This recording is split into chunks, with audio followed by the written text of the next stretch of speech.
अस्सलामुअलैकुम सामीन 25 रमज़ानुल मुबारक की तारीख़ शुरू हो चुकी है। 4 अप्रैल है।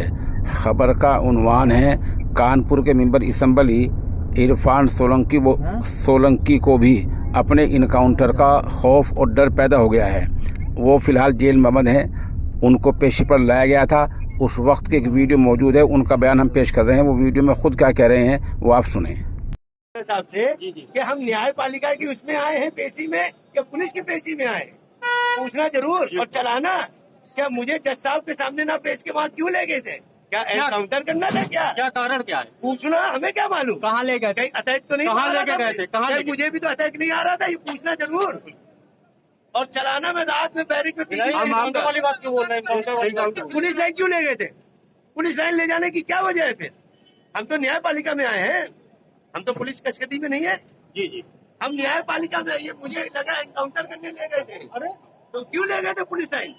2 घंटे पुलिस लाइन में क्यों रखा? मुझे में कोई दिक्कत तो नहीं होती? आप ये पूछिए, 2 घंटे पुलिस लाइन। मुझे जज साहब ने बुलाया था या पुलिस कमिश्नर ने? मुझे जज साहब ने बुलाया था या पुलिस कमिश्नर ने बुलाया था? शक है क्या आपको? बिल्कुल शक है। हो सकता है मेरी भी खबर आए कि विधायक जी को अटैक कर दिया।